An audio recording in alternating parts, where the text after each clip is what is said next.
ये भी बंद था श्री राम के नाम पे।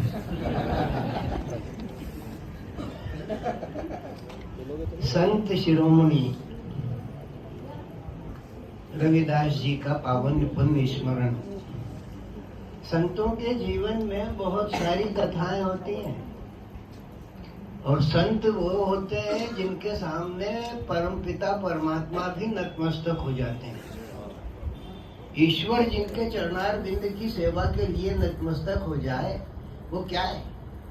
भगवान वशिष्ठ किसके पुत्र हैं? वशिष्ठ के माता पिता कौन है? जो राम के गुरु हैं। किनके पुत्र हैं वो? उर्वशी के। उर्वशी अप्सरा है। दो पिता हैं उनके, मित्रा वरुण कहलाते हैं वशिष्ठ। मित्र और वरुण, मित्र यानी सूर्य और वरुण यानी जल देव।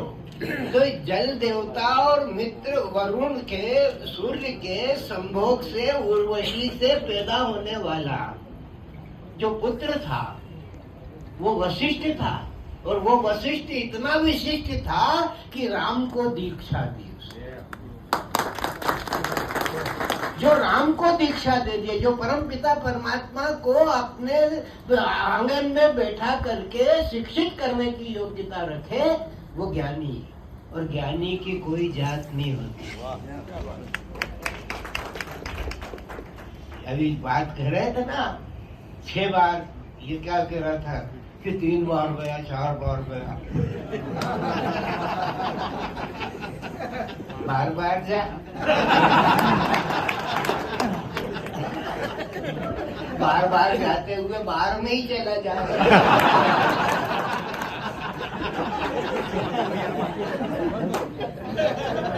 तो जाना है तो धारदार जा। धार जो है भक्ति की होती है और उस भक्ति की धार पर चलने वाला मुक्ति के मुकाम पर पहुंच जाता है। धीरे धीरे समझो। अब बहुत सारों को, इतों को समझ में आ गई, पीछे वालों के पल्ले ही नहीं पड़े। तो जब सत्यनारायण कोई नहीं समझ रहे हो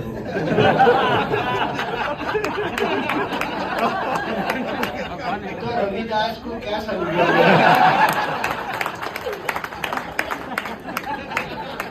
केवल एक प्रदर्शन करने से, केवल एक जयंती मना लेने से हम ऋण नहीं हो जाते। यो जो ऋण संतों का हमारे मस्तक पर है, अस्तुत्यश्याम दिशि देवतात्माम हिमालयो नाम नगाधिराज पूर्वा परो तोय निधि बगाई स्थित पृथिव्याम युमाम दंड। ये भारतवर्ष है जहाँ ऋषियों की पूजा होती है, जहाँ पर अप्सरा के से पैदा होने वाले गुरु के चरणार बिंद में जगत पूज्य मन जाहि राचो मिलहि सोबर साहित सुंदर सावरो वाला जिसकी हम उपासना करते हैं, वो उसके चरणार बिंद में नमन करता है। जात पात पूछे नहीं कोई, हरि को भजे सो हरि का हो। ये एक पंक्ति में संपूर्ण प्रजातंत्र को बोल देने वाला संत, एक पंक्ति में, एक लाइन में संपूर्ण प्रजातंत्र की स्थापना कर देने वाला संत, जो प्रजातंत्र की स्थापना करने वाला संत था, उसकी जयंती पर यह बसंतोत्सव यहाँ पर दिखाई देता है, जो भारतीय जनता पार्टी के आंगन में उसके कार्यकर्ताओं के द्वारा मनाया जाता है। इस देश की मिट्टी का प्रताप है, इस देश की माटी का प्रताप है कि यहाँ पर वीरों की भूमि रही। वीरों की संख्या याद करो, इतिहास उठाओ कैलाश, इतिहास उठाओ, वीरों की संख्या गिनो, 11-12 चैप्टर मिलेंगे। और साधुओं की संख्या गिनो। अभी सिंगत में क्या व्रत हो गई है? असंख्य साधु ही साधु है। वो नागा कहाँ से निकल के आया, कहाँ चला गया?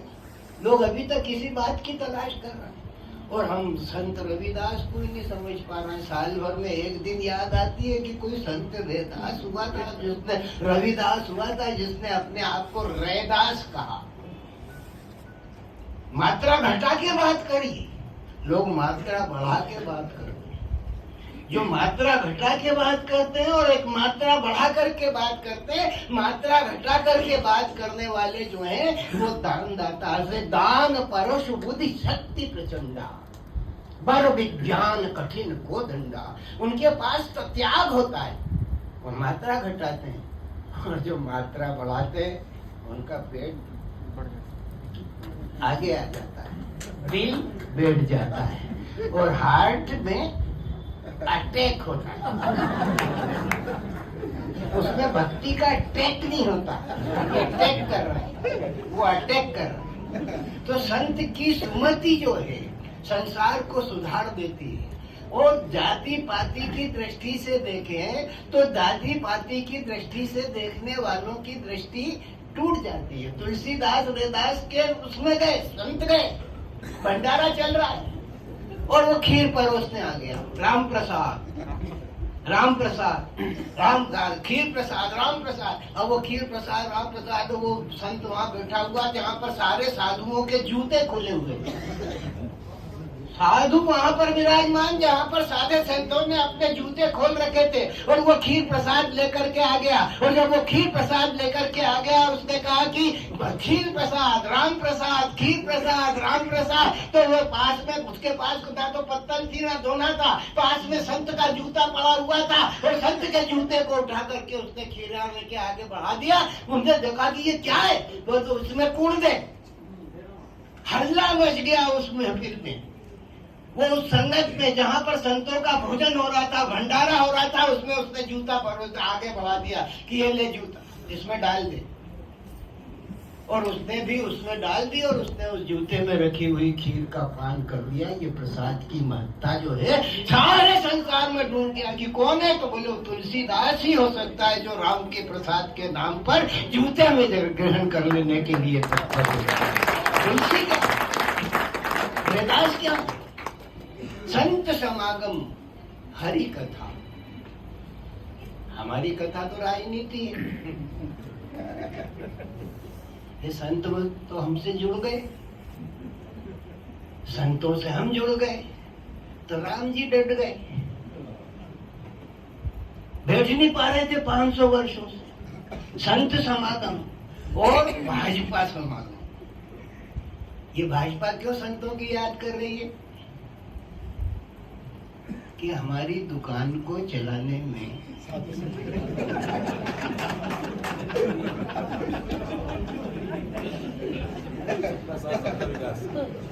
प्रोप्राइटरशिप संतों से शुरू हुई। हमारा पहला संत कौन था? माधव राव सदाशिव राव गोलवलकर, साधु था। इस पीढ़ी के समझ में नहीं आए, ये पीढ़ी नहीं समझ पाएगी, क्योंकि इसमें से बहुत सारे लोग तो ऐसे हैं जो भाजपा की पंच निष्ठाओं को ही नहीं जानते। बहुत सारे लोग ऐसे होते हैं जो भीड़ देख के घुस जाते हैं, उनको उनके आदर्शों का ही पता नहीं है, उनको उस बात का पता ही नहीं है कि किस तरीके से चल रहा है, संतों की दुनिया किस तरीके से चलाई जाती है। ये सुमित आपका अध्यक्ष है, कितने जूते खाए ये तो पूछो है? मुकदमे भी है। हाँ, वो तो सब कैंसल हो जाएंगे, हम कर देंगे।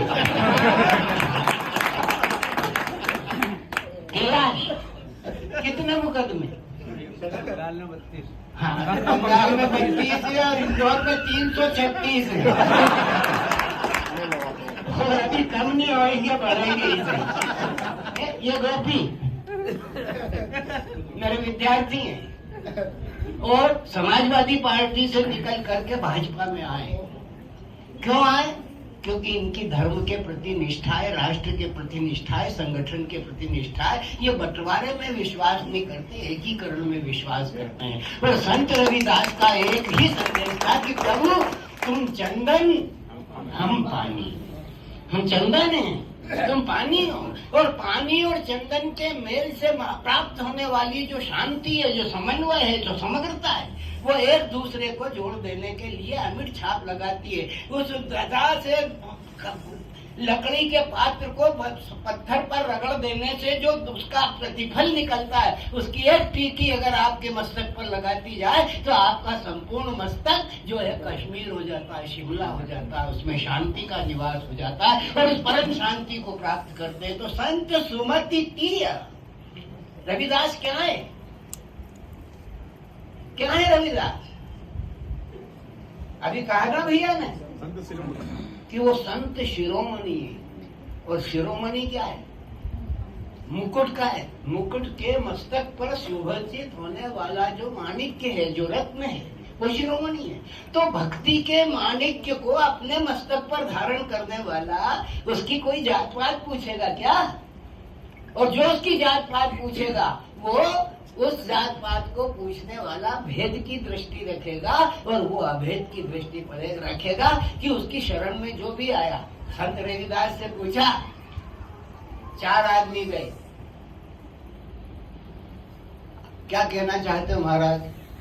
बोले एक एक करके आओ। बोले एक ब्राह्मण था, एक क्षत्रिय था, एक वैश्य था, एक शूद्र था, चतुर्थ वर्ण का। बोले एक एक करके आओ। तो ठीक गए महाराज जी के पास। महाराज जी ने कपड़ा उठाया, कान में मंत्र दिया, निकल। दूसरा आया, कपड़ा उड़ाया, कान में मंत्र दिया, निकल। तीसरा आया, कपड़ा उड़ाया, मंत्र दिया, निकल। चौथा आया, उसको भी उड़ाया, मंत्र दिया, निकल। वो चारों एक ही गांव के चले। बोले गुरु जी बहुत अच्छे हैं। हाँ, एक मिर्जा शहर के गुरु जी बड़े अच्छे हैं, तपस्वी हैं, वरदान गाए थे और मेरे को मंत्र उन्होंने बड़े प्रेम से मंत्र दिया। भैया हाँ, तू मानेगा नहीं। बोले क्या मेरे को गुस्से तो थोड़ी दिया, मेरे को भी प्रेम से ही मंत्र दिया। वो तीसरा बोला मेरे को भी प्रेम से ही मंत्र दिया। बोले मेरे को भी प्रेम से मंत्र दिया। बोले अच्छा तेरे को भी। तो बोले मेरे को तो उन्होंने गुरुजी ने कहा था कि जो तुझे मंत्र दिया है वो किसी को बताना मत। बोले इतने प्रेम से मंत्र दिया और ये मंत्र दिया। बोले क्या मंत्र दिया? बोले उन्होंने मुझसे कहा सदा चरण रत। क्या कहा? सदा चरण रत। बोले यार मेरे को भी यही मंत्र दिया। वो तीसरा बोला कि मेरे को भी यही मंत्र दिया। चौथा बोला मेरे को भी यही मंत्र दिया। बोले यार ये गुरु का दिमाग ठीक ठाक है कि नहीं? जब एक ही बात कहना थी तो चारों को बिठा के एक साथ ही कह सकता था। कपड़ा उठा के कान में फूंकने की जरूरत क्या थी? चलो ये अपने साथ अन्याय हुआ, चलो गुरु के पास। वापिस लौट आए। महाराज जी ने देखा उनको, बोले आ गए, पहली आज्ञा का पालन नहीं हुआ तुमसे। बोले क्या? बोले तुमने एक दूसरे को बता दिया कि मैंने तुमसे क्या कहा?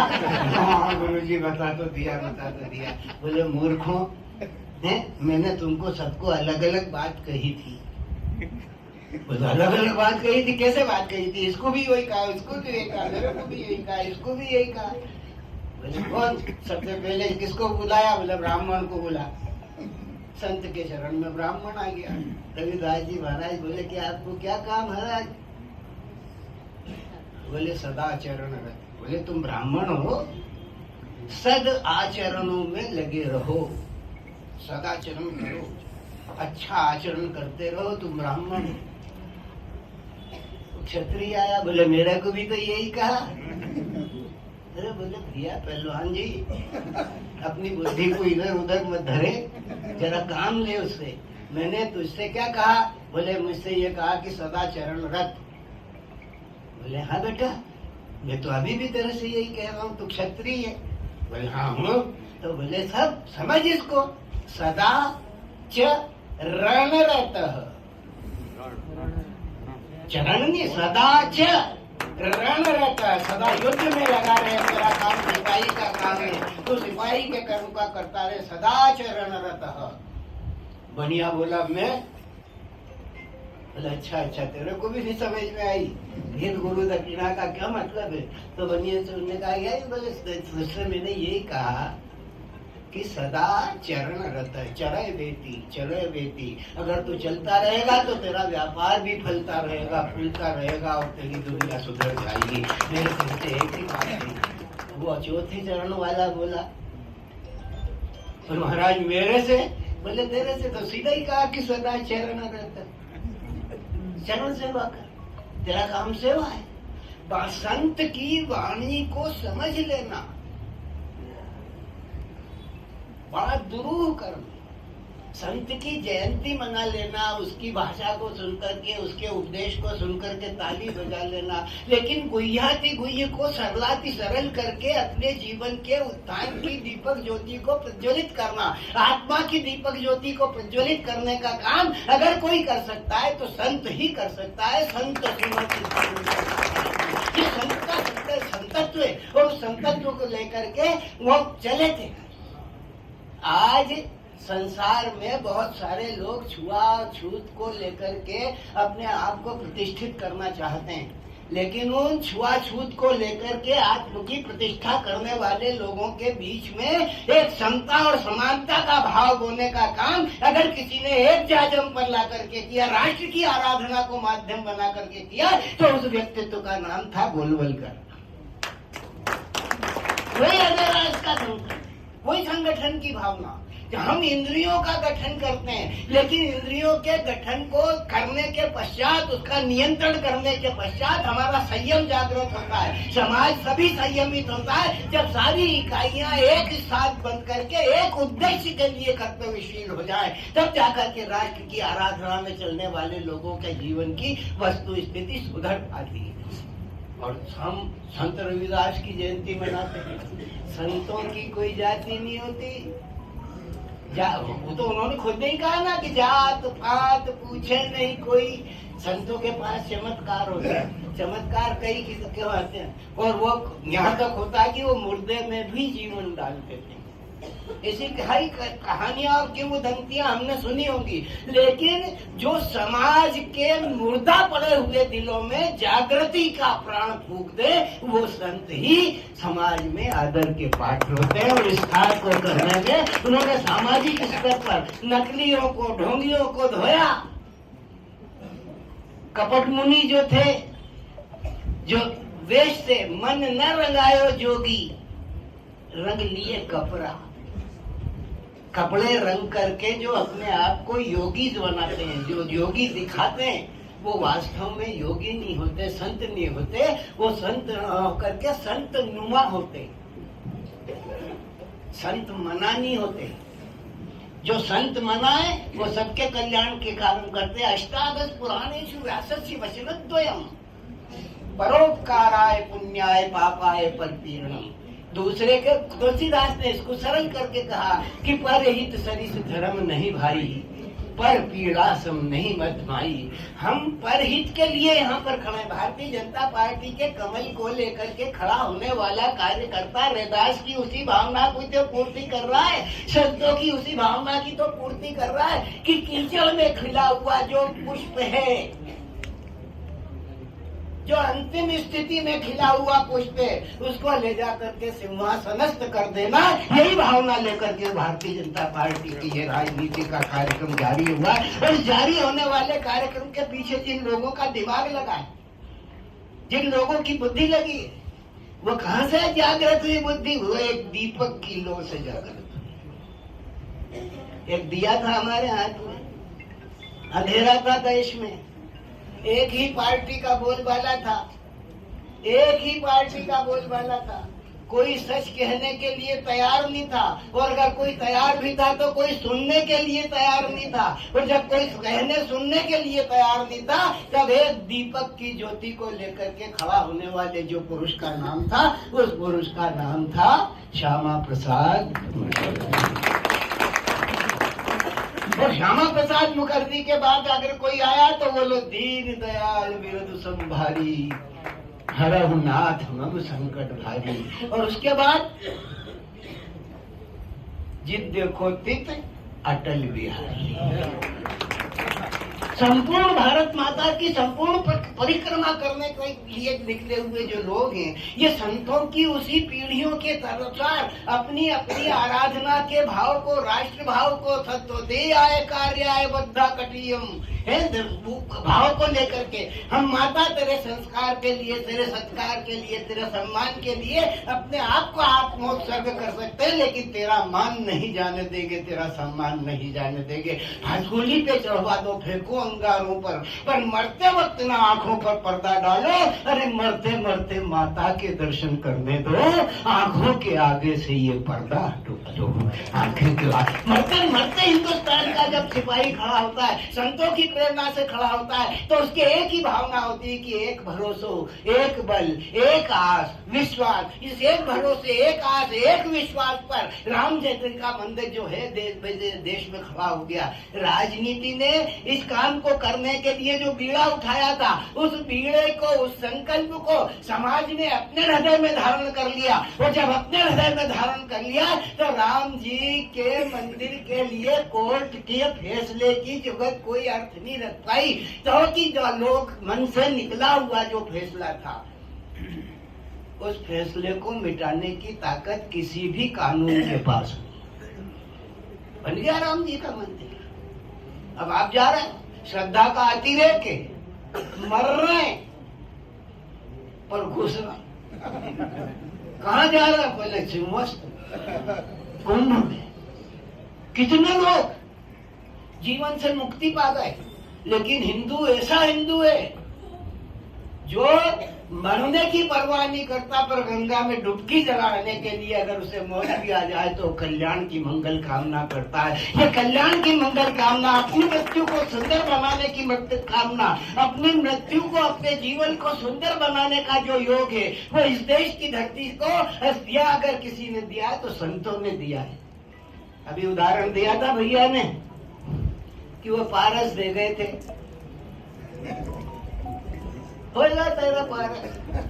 एक नदिया, एक नार कहावत, मेलो नीर भरो, दो, एक नदिया, एक नाला, गंदलो मीर भरो। नदी में शुद्ध जल है, नाले में गंदा जल है, लेकिन नाले का गंदा जल जब उस नदी में जाकर के मिल जाता है तो उसका नाम भी गंगा ही पड़ जाता है। तो चाहे वो कानपुर के किसी गटर का मिला हुआ जल हो, लेकिन वो गंगा जल ही कहलाने लग जाता है। तो संतों की शरण में जाने वाला कोई भी दुर्नीति मनुष्य हो, कोई भी ऐसा मनुष्य हो जो अपने जीवन में तमाम ऐसी क्रियाकलापों को धारण करता है जो समाज की दृष्टि में अनुचित है, उस अनुचित को उचित के रूप में परिवर्तित कर देने वाला अगर कोई हो सकता है तो संत ही हो सकता है, गुरु ही हो सकता है। क्योंकि गुरु धोबी, गुरु की जात क्या जात? धोबी। क्या करता है? वो धोता है। गुरु धोबी, शिष्य कापड़ा। शिष्य कपड़ा है, गुरु धोबी है। गुरु धोबी, शिष्य कापड़ा और साबुन सृजनहार। साबुन सृजनहार, सूरती शिला पर धोइया, निक्ष्या मेल।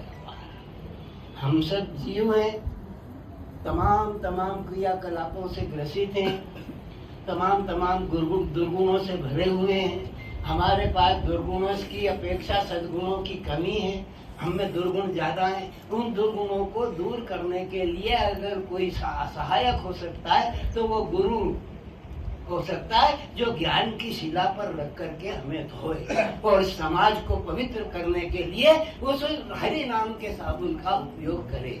तो जाति पाति पूछे नहीं कोई, तब उससे कोई जाति बाती नहीं पूछता, क्योंकि वो भक्त है। और जो भक्त है वो विभक्त नहीं होता, और जो विभक्त हो जाता है वो कभी भक्त नहीं होता। वो ऐसे भक्त थे जिन्होंने संसार का एकीकरण किया, विभक्त होने से बचाया और मानव को उसकी तमाम स्मृतियों के समुच्चय की याद दिलाते हुए उसे अपने सतपथ पर चलने की प्रेरणा दी। ऐसे संतों का पावन स्मरण यदि राजनीति में काम करने वाले राजनेता करते हैं, यदि राजनीति में काम करने वाले कार्यकर्ता करते हैं, तो उनकी दृष्टि व्यापक होती है। क्यों मना रहे हैं? भारतीय जनता पार्टी संतों की जयंती मना करके अपने कार्यकर्ताओं से कहना क्या चाहती है? और कोई पार्टी तो नहीं मना रही, भले ही वहां पे जाके चादर चला जाए, भेजते ही चादर। लेकिन हम अपनी सनातन संस्कृति के प्रति जो जागरूकता का भाव रखते हैं, तो एक सनातन विधायक भी तैयार हो गया। अरे सनातन विधायक भी टनाटन है और एकदम टनाटन है। इस सनातन विधायक के साथ में जो सनातनता लगी है, माथे पर तिलक है, ये क्या है? मेरे से एक कलेक्टर ने कहा, वो जोगी था ना यहाँ पे जो मुख्यमंत्री हुआ छत्तीसगढ़ का, मैं और निर्भय सिंह उसके पास गए, तो जैसे तुम टीकी लगाते मैं लगाता हूँ, मैं टीकी लगा हुआ था, तो मेरे से जोगी बोला, सतन जी एक बात पूछूं? मैंने दो पूछ। क्या? निर्भय सिंह बोला, यार कैसी बात कर रहा है? जब ये पूछ ही रहा है तो एक दो बता रहे तो आप लोग को जवाब देने में क्या जाएगा? बोले आप ये लगाते हुए ये क्या है? क्या ये ईसाई हो गया? धर्म से जनित प्रभाव करे तो ये लगाते हुए क्या? मैंने क्या, देखो जोगी साहब, ये है टिकी। ये इस बात का बोध कराती है कि सृष्टि गोल है। ये इस बात का बोध कराती है कि हमारा आज्ञा चक्र यहाँ पर उपस्थित है। इसी आज्ञा चक्र के माध्यम से हम परमेश्वर का भी दर्शन कर लेते हैं और संपूर्ण सृष्टि का भी दर्शन कर लेते हैं। ये हमारा आज्ञा चक्र एक टिकी है। कभी ये लंबी हो जाए ना तो टिका, और वो ऐसा टिका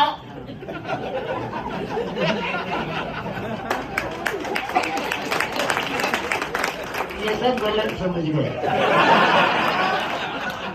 अरे मैं बोलता क्या हूँ, तुम समझ क्या रहे हो?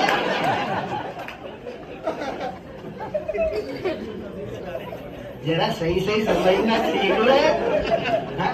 वो जो टीका है वो टीका ही रहता है।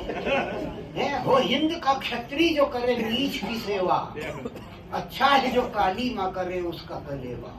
अरे दान की कमाई पर जीते हैं अपाहिज लोग, तुम हमको मान की कमाई पर जीने दो। कर्म की प्रकाशक गीता अपने दिल में, दान की कमाई पर जीते हैं अपाहिज लोग, तुम हमको मान की कमाई पर जीने दो। कर्म की प्रकाशक गीता अपने दिल में है, साधना अगर विष है तो विष ही पीने दो।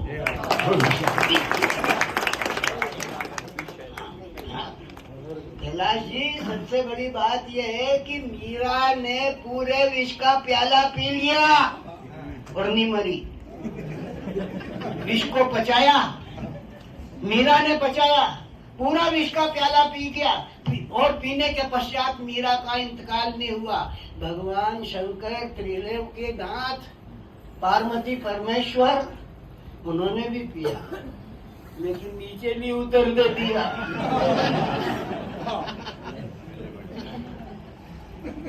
तो भगवान बड़ा कि भक्त?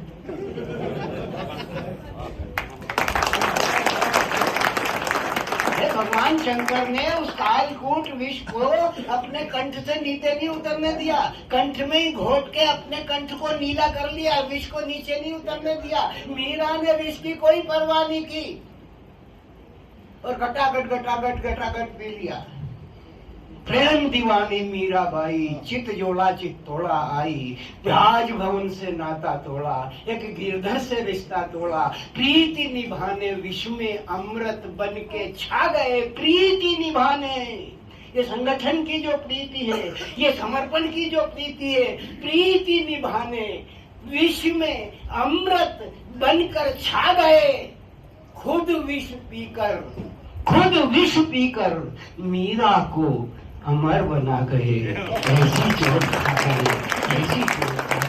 ये भारतीय जनता पार्टी के कार्यकर्ता बैठे ना, ये पुराने मेरे साथ के कितने तुम तो भले ही खाओ, इलाज जो है तुमको जिमा ही रहे। पार्टी में आजकल जिमा जूठी का काम काज हो गया, हम तो चने ही खा के निपट गए। और वो भी मिले कि नहीं मिले। एक गाड़ी पे चार एक स्कूटर पे प्रचार के लिए, और पुलिस वाले आ भी जाए तो समझ लेते थे कि अब इनसे उलझो तो अपन ही निपट जाएगा। इन स्थितियों और परिस्थितियों के बीच में जाकर के संगठन खड़ा होता है। जैसे इंद्रियों के निग्रह को करते हुए संत अपने संतत्व के माध्यम से ईश्वर का सानिध्य प्राप्त करता है, ठीक उसी तरीके से अपने आचरण को निर्धारित रूप से लेकर के प्रतिक्रिया देने वाला जो दल है, वो अपने दल के अनुशासित इंद्रिय निग्रह के माध्यम से सत्ता के निकट पहुंच जाता है। और इस बात का परिणाम देखना तो इन कार्यकर्ताओं को देखा जा सकता है, भारतीय जनता पार्टी को देखा जा सकता है। भारतीय जनता पार्टी ने जनसंघ के जमाने से जितना भी सहन किया, दीपक छाप थे, क्या था? जनसंघ था। अरे ये चिरागी है, चिराग दीपक को चिरागी बुला गए, चिरागी वो एक दीपक की लो, उस दीपक का विश्वास, उसने हिंदुस्तान के संपूर्ण अंधेरे को काटने का संकल्प लिया था। और उस एक दीपक के उजास ने उस संकल्प को दोहराते हुए भारतीय जनता पार्टी का कमल सूर्य बन करके खिला दिया, चला था दिया, और सूर्य बन करके कमल को खिला दिया। और सारे के सारे सूर्य की किरणें यहाँ पर मौजूद है। वो सूर्य की किरणें जिससे ये कमल खिला है, वो यहाँ पर मौजूद है। इसलिए प्रभु जी तुम चंदन हम पानी, हे संगठन का विश्वास चंदन है और हम सब मिलकर के पानी है। जब उसे घिसेंगे तो भारत माता के मस्तक पर उस लेप को चढ़ाएंगे और बार बार रविदास को अपना मस्तक झुकाएंगे और संतों के संत चरित्र शुभ चरित्र राम नाम को जीवित करने के लिए हम संतों के पद को स्वीकार करेंगे और करते आए हैं। इसीलिए हमारा धर्म, कर्म, संस्कृति और कर्म के साथ साथ हमारी इस यात्रा की जो योजना है वो गंतव्य तक ले जाने में सफल काम हुई है, राम जी को बैठाने में सफल काम हुई है। अब गोपाल जी को मक्खन और खिलाना है, खिलाओगे? हाथ उठाओ फिर। अरे आप सिया राम को छोड़ो, की बात करो। जय श्री कृष्ण। हाँ, इस योजना पर चलने के लिए जो संकल्पबद्ध हुए हैं, तो उस योजना पर चलने के लिए आगे बढ़े। संतों का जो उपदेश है कि हम क्या है, ये तन मन धन सब है तेरा और तेरा तुझको अर्पित। तुम संभाल लो, मैं बैठ जाऊं। धन्यवाद गुरु जी।